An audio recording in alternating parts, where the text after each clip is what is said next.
Hello and welcome back to Barossa Valley Crafts. So it's still going with the studio light dies. I've recently found in Australia a seller of the studio light dies called Craft Zone, and I'll add a link in the description so you can find them if you're in Australia. If you're outside Australia, you would need to probably Google the nearest stockist of this brand of dies. This particular one is the Studio Light Essential double-sided stepper die. So it looks like that from the front, and it stands up like that. So when it's on the front, it's like that, and from the side view, you can see it's got a few folds in it. But I'll show you how this one is done. So I've already pre-cut pieces out to save a bit of time, but this one is for your base. So that will cut, let me just turn that around. So that will cut the base out for your card. So there's one of those. Then the next piece is, so if I grab this one, so that's, oh, hang on, I've got the wrong one. Let me go this way.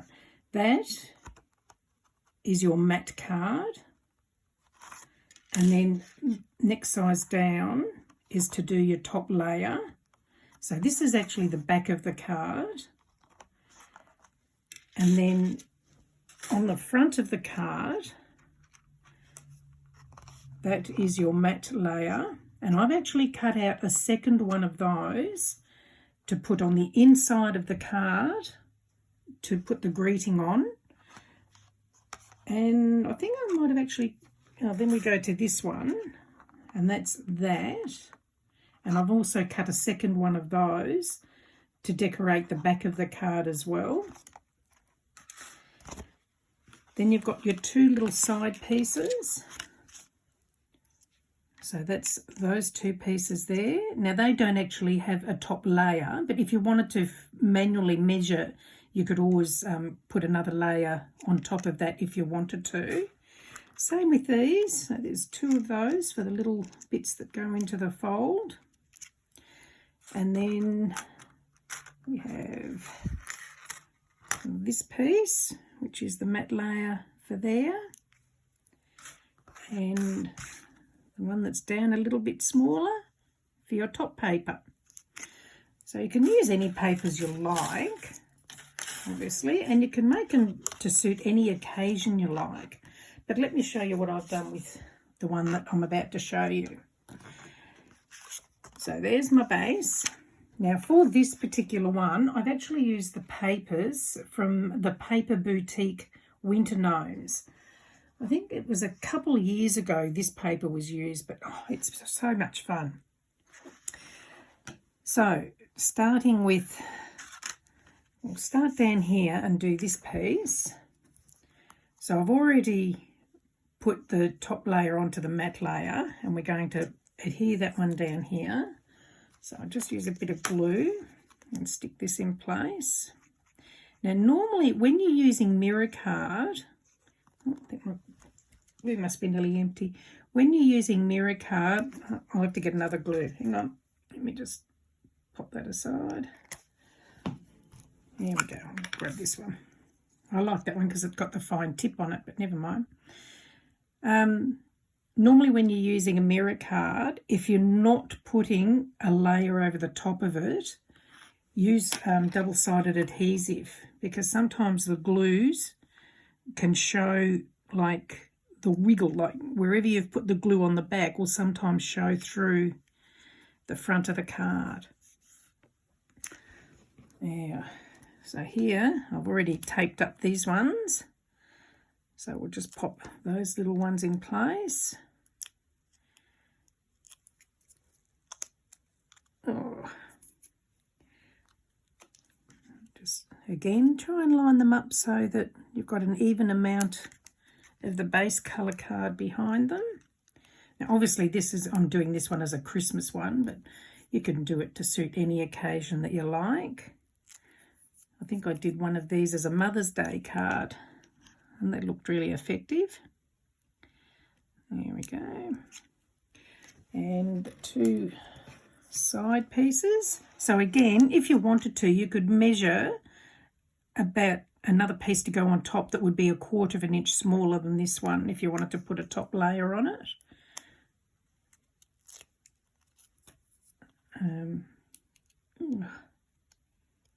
Trouble getting that off. And we'll just pop that one into place. Oh, it's good tape, that one. It's very sticky. So just look, while I'm doing this, I do have a Facebook page, or I have 2 actually. One's called Card Making for Beginners and Beyond. The other one is called Barossa Valley Crafts. And please feel free to join up and share your creations. They don't have to be what I've made in my tutorials. They can be anything. And we're not limited by brands. So you can use any brands of products in the groups. There we go. So it's starting to take shape. Now, do the front. So again, double-sided tape on these already. And just pop that into place.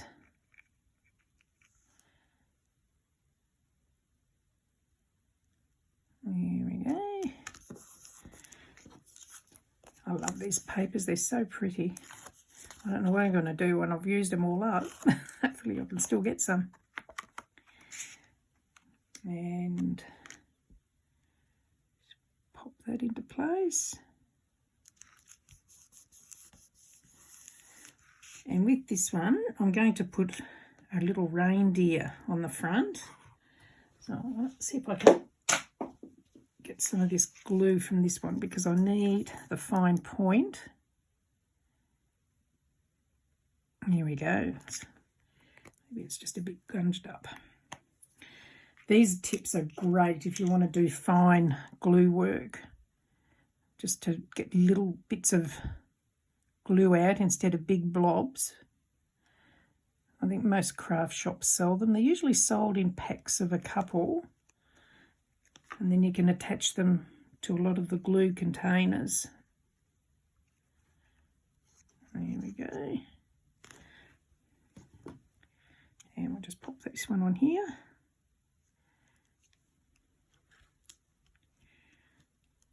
We'll flip it around. And I've already put the mats and layers together on this one.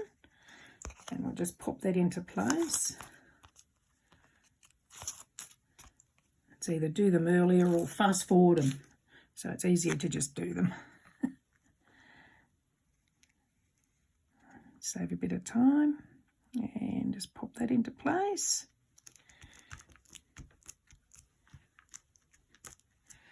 Alright.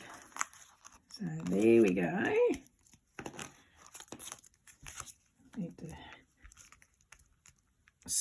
probably burnish the fold lines a bit better than I have. And there it is standing up. There it is from the front, the back, and that's what it looks like from the side. And on the inside, I'm just going to pop this. And make sure I've got it on the right side. Yep. So I've just stamped that, and I've cut out one of these little flowers. I've also cut out and just stuck on there. There we go. And then I just went around the edge with Distress Oxide barn door with my little tool around the edge. And I think I might have to sneeze. Oh, excuse me. Oh, and again. So there we go. Such an effective card, and size-wise for posting, it is 5.5 inches wide by 4 inches high. So it's not too bad. You'll be able to get that into a normal sized envelope if you needed to post it. So that's that one. Look, thank you for joining me. I hope you've enjoyed it. If do, please hit that thumbs up, and feel free to subscribe if you'd like to see more of my work. And hopefully we'll see you in the Facebook groups. Thank you for joining me. Bye.